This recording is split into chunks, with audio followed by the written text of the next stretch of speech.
WhatsApp guys, welcome back to the reaction video. Happy Janmashtami to everyone. और आज हम video देखने वाले हैं 9 unheard stories of Shri Krishna Janmashtami special featuring Akshat Gupta. तो वीडियो होगी काफी इंटरेस्टिंग। चैनल में तो प्लीज सब्सक्राइब, वीडियो को कर दे लाइक। ओरिजिनल वीडियो का लिंक है डिस्क्रिप्शन में। राज बाय बिग ब्रेन को चैनल, अमेजिंग वीडियोस होती है उनके चैनल, आप जरूर देख सकते हैं। करें शुरू, 1 2 3 गो।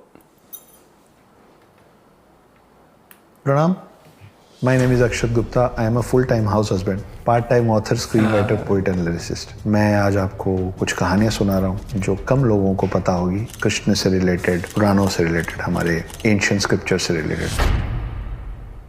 Just like a girl.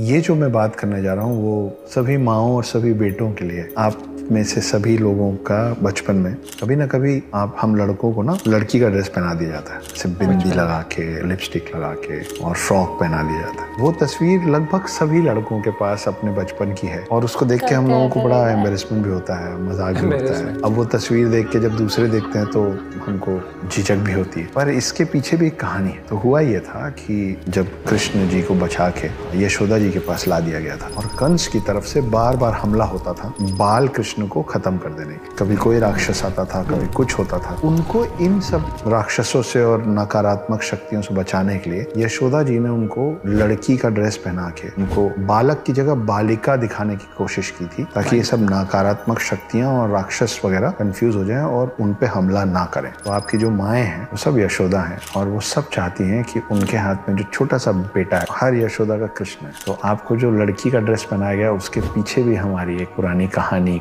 है, जिसकी वजह से हमारे साथ वो मजाक किया जाता है, प्यारा सा मजाक। जब आप शादी करें या आपके आसपास जो भी बेटा हो, जो भी लड़का हो, उसको एक बार ऐसे सजाइएगा जरूर। ये वैसी वाली बात है कि जो हम बच्चों को काला टीका लगाते हैं ना, ये किसी की नजर ना लगे, तो ये उस तरीके की एक चीज है कि एक बार ऐसा कर देने नकारात्मक शक्तियों से हम लोगों का बचाव हो जाता है। नजर ना लगे। माखन चोर। तो आप लोगों ने कृष्ण जी के बारे में सुना होगा कि माखन चोर थे, माखन चोर थे, है ना। अपने सब ग्वाले दोस्तों के साथ मक्खन चुराते थे, सब लोग मक्खन खाते थे। एक और छोटी सी चीज है कि कृष्ण जितना मक्खन खाते थे, लेकिन जितना चुराते थे उसमें से मक्खन का बहुत बड़ा हिस्सा बंदरों में बांट देते थे। वो इसलिए क्योंकि बाल कृष्ण को भी पता था शुरू से कि वो कौन है, और उनको याद था कि पिछली बार विष्णु अवतार राम बन के जब वो आए थे तो सीता को ढूंढने के लिए बंदरों ने उनका बहुत साथ दिया। तो उस कृतज्ञता में, उस थैंक्स गिविंग में, बचपन में ये जो माखन चोर है आपका और मेरा, वो मक्खन का बहुत बड़ा हिस्सा रॉबिन हुड टाइप्स बंदरों में बांटा करता था। रॉबिन हुड टाइप्स, गुरु दक्षिणा।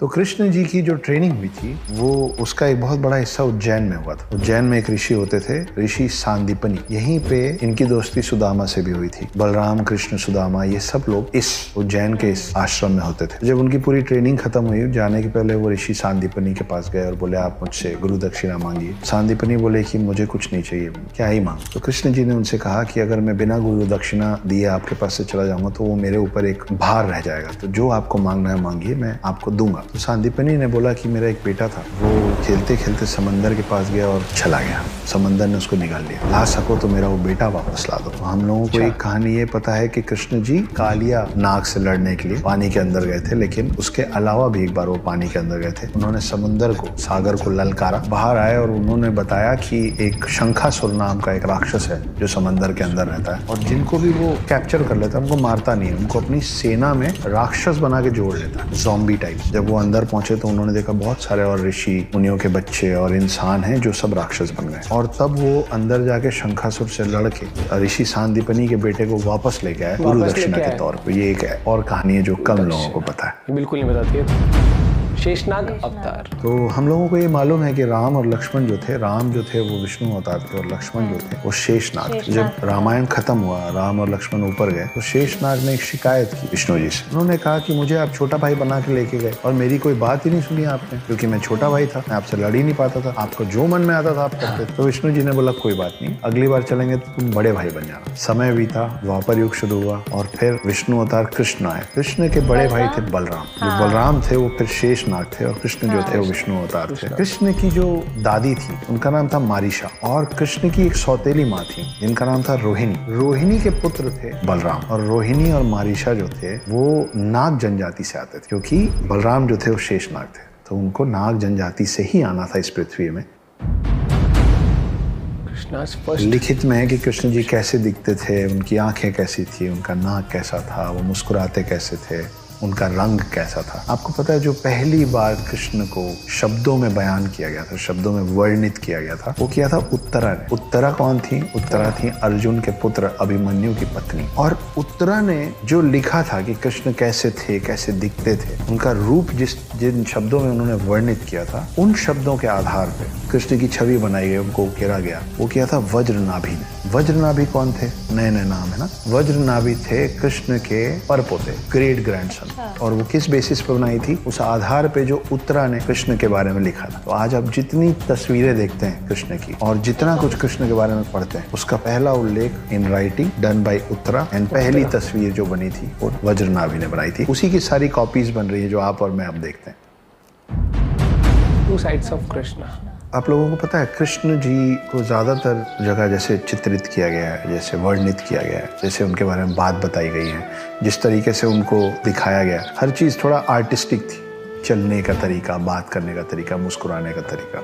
यही कृष्ण जो गोपियों के इतने प्यारे थे, बड़े नाजुक से थे, बड़े कोमल स्वभाव के थे, वही जब युद्ध में उतरते थे तो उनका शरीर चौड़ा हो जाता था, उनका शरीर वज्र जैसा कठोर हो जाता था। वो जिससे लड़ने जाते थे वो उसके जैसे और उससे भी बड़े हो जाते थे। वज्र समझते हैं ना, पत्थर से ज्यादा कठोर हो जाता था उनका शरीर। तो वही कृष्ण जब प्रेम में होते थे तो बिल्कुल फेमिनाइन होते थे, और वो जब युद्ध में उतरते थे तो बहुत ही ज्यादा मस्कुलाइन हो जाते थे। ये उनकी एक शक्ति थी जिसके बारे में हम लोगों ने कम सुना है।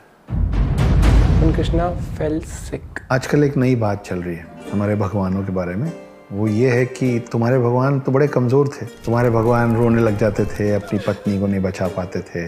इस तरह की बहुत सारी बातें होती है भगवानों के बारे में। ये सब सच है, पर ये बोलने वालों को एक और बात नहीं पता है, मैं बता देता। हमारे भगवान बीमार भी पड़ते थे। एक बार कृष्ण बीमार पड़ गए थे, बहुत ज्यादा बीमार पड़ गए। तो वैद्य आए और बोले कि इनको प्रेम करने वाली कोई भी महिला अगर अपने चरणों की धूल इनके माथे पे लगा देगी तो ये ठीक हो जाएंगे। और कृष्ण इतने बीमार पड़ गए थे कि मुश्किल हो गया था उनको ठीक करना। तो कृष्ण की 8 पत्नियां थी। सब लोगों के पास वैद्य गए और बोले आप अपने चरणों की धूल दे दीजिए, हम कृष्ण के माथे पे लगाएंगे, कृष्ण ठीक हो जाएंगे। इन सब ने बोला नहीं, कृष्ण हमारे पति हैं, पति परमेश्वर होता है, कृष्ण अपने आप में इतने महान है, उनके माथे पे मेरे चरण का धूल लगेगा तो मुझे पक्का नरक मिलेगा, मुझे ये पाप नहीं करना, मैं नहीं करूंगी। जब 8 की 8 पत्नियों ने ये करने से मना कर दिया तो ये वैद्य लोग जो थे वो गए गोपियों के पास, और गोपियों से जब यही बात कही गई कि कृष्ण के माथे पे आपके चरणों की धूल लगानी, तो सारी गोपियों ने अपने चरण का धूल निकाल के दे दिया। वैद्यों ने पूछा कि ये पाप आपको लगेगा, आप नरक जाएंगी अगर आप ऐसा करेंगे, फिर भी आप करने को तैयार। तो सारी गोपियों ने बोला कि हम कृष्ण से इतना प्रेम करते हैं कि कृष्ण के लिए तो हम नरक भी चले जाए, अगर कृष्ण के भले के लिए हमको तकलीफ झेलनी पड़ेगी तो हम उसके लिए तैयार। तो ये होता है असली प्रेम। फिर गोपियों के चरणों की धूल ले जाके कृष्ण के माथे पे लगाया गया और कृष्ण ठीक हो गए। कृष्णा की लीला। कृष्ण जी के बारे में बहुत सारी चीजें बहुत सारे लोगों ने अलग अलग तरीके से लिखी। एक अजीब सी बात यह है कि पुरानी जितनी भी चीजें कृष्ण के बारे में लिखी हुई हैं, राधा का कहीं जिक्र नहीं। राधा का जिक्र बहुत बाद में आना शुरू हुआ है लेखन में। उसमें से एक लेखनी है जो कविताओं में पूरा कृष्ण के बारे में सब कुछ लिखा हुआ है। उस लेखनी का नाम है गीत गोविंद। ये लिखा था जयदेव ने। जयदेव बहुत बड़े भक्त थे कृष्ण के। तो एक बार हुआ यूं कि जयदेव बैठ के कृष्ण पे कविताएं लिख रहे थे, पूरी उनकी कहानी गढ़ रहे थे कविताओं में, और एक प्रसंग आया उनके मन में। वो प्रसंग ये था कि राधा पूरी तैयार होके कमरा सजा के बैठी हुई थी, कृष्ण के आने का इंतजार कर रही थी। जब कृष्ण आए और राधा उनके पास गई तो कृष्ण के कंधे पे किसी और युवती का बाल था। ये बात राधा को इतनी तकलीफ दी कि उसके बाद राधा कृष्ण से कभी मिली नहीं। जब ये बात जयदेव को लिखनी थी तो जयदेव को समझ ही नहीं आ रहा था कि मेरे आराध्य हैं ये, मैं इनका भक्त हूँ, मैं इनकी इतनी पूजा करता हूँ, मैं ऐसी बात इनके बारे में कैसे लिखूं, जिसको राइटर्स ब्लॉक बोलते हैं हमारे भाषा में। वो सोचते रहे, उनको लगा मैं ये नहीं लिख पाऊंगा, मैं नहीं लिख सकता। उन्होंने सोचा लेट्स टेक अ ब्रेक। उन्होंने अपनी पत्नी को बोला कि मैं नहा के आता हूँ, मेरे लिए खाना तैयार कर देना। जयदेव चले गए। पत्नी मान के चल रही थी कि 1 घंटा लगेगा, जाएंगे, नहाएंगे, लौटेंगे, लेकिन 10 मिनट में जयदेव वापस आ गए। पत्नी देख के चौंक गई। पत्नी बोली कि अरे आप इतनी जल्दी वापस आ गए, कैसे, खाना लगा दूं? तो जयदेव ने बोला कि हाँ, मुझे समझ में आ गया कि मुझे वो शब्द मिल गए जिन शब्दों में मैं वो कविता लिखूंगा, जिसमें मैं इस बात का वर्णन करूंगा कि कैसे राधा ने कृष्ण के कंधे पे बाल देखा किसी और युवती का और नाराज हो गई। वो बैठे, वो लिखे, तब तक खाना लग गया। उन्होंने फटाफट कविता में इस बात को ढाला, वापस जाके बैठे, खाना खाए। जयदेव के खाना खाने के बाद उसी थाली में बचा कुचा और डाल के खाना खाती थी। मतलब कुल मिला के जयदेव का जूठा खाती थी प्रेम में। जयदेव खाना खत्म करने के बाद उठे और बोले कि मैं फिर से नहा के आता हूँ। पत्नी को कुछ समझ में नहीं आया। जयदेव उठ के गए, पत्नी उसी थाली में बैठ के खाना खाने लग गई। 5 मिनट बाद जयदेव वापस आ गए और बोले कि बहुत जोर से भूख लगी है प्रिय, खाना लगाओ। पत्नी परेशान, बोले आप अभी तो खाना खा के गए। जयदेव ने बोला मैं खा के गया, मैं तो 1 घंटे पहले नहाने गया था, नहा के अब लौट रहा हूँ। तब उनको और उनकी पत्नी को समझ में आया कि जब जयदेव नहाने गए तो पीछे से कृष्ण आके अपने भक्त की मदद करके चले गए। कृष्ण जयदेव का रूप लेके आए। वो चीज जो जयदेव अपने हाथ से नहीं लिखना चाहते उसको कृष्ण ने कविता में ढाला। तब तक पत्नी ने खाना लगा दिया था तो उनकी अपने भक्त की पत्नी का निरादर नहीं करना चाहते थे, इसलिए बैठ के खाना खाए। और तब जयदेव को समझ में आया कि मेरे आराध्य जिनका मैं इतना बड़ा भक्त हूँ, जिनको मैं कभी नहीं देखा, वो दर्शन देके चले गए मेरी पत्नी को। और मेरी पत्नी जिस थाली में खाना खा रही है वो कृष्ण का जूठा खा रही है। और उस दिन के बाद जयदेव अपने पूरे जीवन अपनी पत्नी के थाली में अपनी पत्नी के बचे हुए जूठन से अपना पेट भरे और अपनी पत्नी का चरण स्पर्श किए, क्योंकि पत्नी वो हो गई थी जिन्होंने कृष्ण के दर्शन कर लिए थे। आप लोगों ने 3 इडियट्स देखी है? मैंने देखी है, बहुत अच्छी फिल्म है। इसमें आमिर खान का जो रोल है, जब वो कॉलेज में होते हैं तो उनका नाम होता है रणछोड़ दास श्यामल दास छाछड़, याद है? रणछोड़ जो नाम है वो भी कृष्ण का एक नाम है और ये नाम उनको इसलिए मिला था क्योंकि वो रण को छोड़ के भाग गए थे। ये सच है। तो हुआ ये था कि जब जरासंध ने हमला किया था कृष्ण की नगरी पे, तो कृष्ण ने ये निर्णय लिया कि ये लड़ने का वक्त नहीं है। तो सारे जो यादव थे, जो बहुत अच्छे लड़ाकू थे, योद्धा थे, वो रणभूमि छोड़ के जाना नहीं चाहते। उन्होंने कहा हम लड़ेंगे, भले हम लड़ते लड़ते मर जाएंगे, लेकिन हम अपनी भूमि के लिए, अपने राज्य के लिए लड़ेंगे। और तब कृष्ण जी ने कहा था कि हमेशा युद्ध ही एकमात्र जरिया नहीं होता है। अगर हमेशा सब लड़ते ही रहेंगे तो प्रोग्रेस कब करेंगे, आगे कैसे बढ़ेंगे अगर लड़ के मर जाएंगे। तो ये जो शक्ति है अपने अंदर और ये जो कर्मठता है, इसको सिर्फ युद्ध में मत गवाओ। Progress, be progressive, and if you want to progress you will have to stop fighting. इस कहानी में मजा आया? अगर मजा आया तो ऐसी ही और अनसुनी, अनकही, अनदेखी कहानियों के लिए स्टे ट्यून्ड। मुझे इनका इंटरव्यू अच्छा लगता है कि कहते हैं ना कि full time husband and part time क्या ऑथर। तो अगर बात करें तो काफी दिलचस्प थी स्टोरीज, जो कि काफी, तो पहले तो मैं जब वीडियो देख रहा था ना, मैं तो खो गया था। मुझे ऐसे लग नहीं रहा था कि मेरे को ऐसा लगा कहानियां सुना रहे हैं उस तरीके से। वैसे भी मतलब ये वाली अच्छी लगती है स्टोरीज है। जैसे वो बताया कि रॉबिन हुड की तरह वो उनको माखन देते थे, या फिर जैसे बताया ना कि वो शेषनाग छोटे भाई में आए थे, कह रहे बात नहीं सुनते थे, तो फिर उन्होंने फिर ये वाला पता था मुझे, जन्म लिया उन्होंने। वीडियो काफी इंटरेस्टिंग थी और इनका बताने का तरीका और भी इंटरेस्टिंग था। जैसे वो बताया कि कृष्ण जी खुद आए जब वो नहाने के लिए गए थे और खुद ही लिख के गए। वो लिटरली उस टाइम पे गूज़बम्स आ गए थे। मैंने कहा यार, वो एकदम से आप एक्सपेक्ट नहीं कर रहे थे कि ये ट्विस्ट भी हो सकता है। तेरे को पता था इस बारे में?